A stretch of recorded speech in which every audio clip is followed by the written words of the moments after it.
आखिरी TV channel था जो हिम्मत करता था सरकार से सवाल करने की।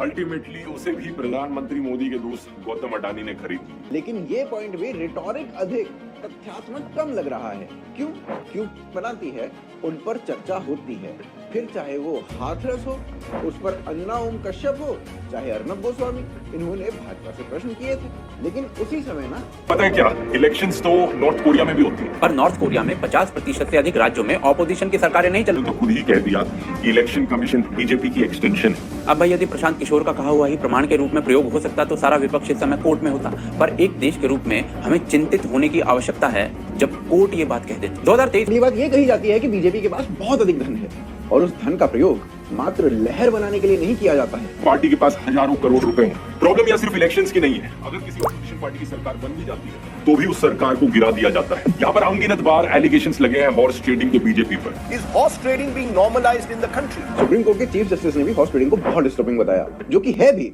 और इसे कोई डिनाई नहीं कर सकता है।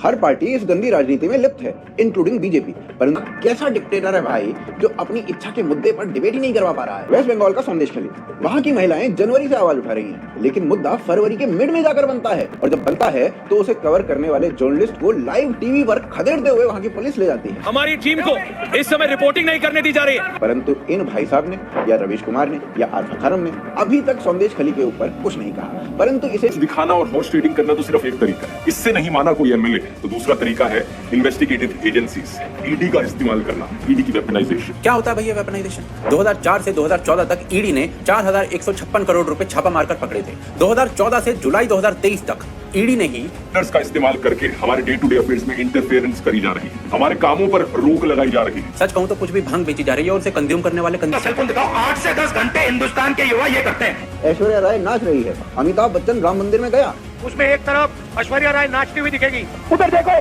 वो देख ऐश्वर्या राय अमिताभ बच्चन नाचते हुए दिख जाएंगे, डांस करते हुए। 370 बिना सख्त निर्णय के नहीं हट सकता था। जहां बच्चों के हाथों में गेंद के स्थान पर पत्थर पकड़ाए जा रहे थे, वहां आज शांति है और लाल चौक पर किसी का बाप तिरंगे को नहीं छू सकता है। यदि ये तानाशाही है तो ऐसी तानाशाही भारत का हर नेता करे। यदि शौचालय, बैंक अकाउंट, नल से जल, गैस सिलेंडर, बिजली उन लोगों तक पहुंचाना डिक्टेटरशिप है जो स्वाधीनता के बाद से लंबे समय तक 18वीं सदी में जीने को विवश थे, तो ऐसी डिक्टेटरशिप भारत को लंबे समय तक चाहिए। यदि भारत को आधुनिक रेल, सड़कें, मेट्रो, इंफ्रास्ट्रक्चर मिलना डिक्टेटरशिप है तो मैं स्वयं इस तानाशाही का अंग बनना चाहूंगा। यदि 25 करोड़ लोगों को गरीबी के अभिशाप से मुक्त करना डिक्टेटरशिप है तो आप भी एक डिक्टेटर बनने का सपना पालिए। यदि 500 वर्षों तक 75 युद्धों से अयोध्या की भूमि को सींचने के पश्चात भी अपने आराध्य को टेंट से भवन तक पहुंचाने के लिए एक तानाशाह चाहिए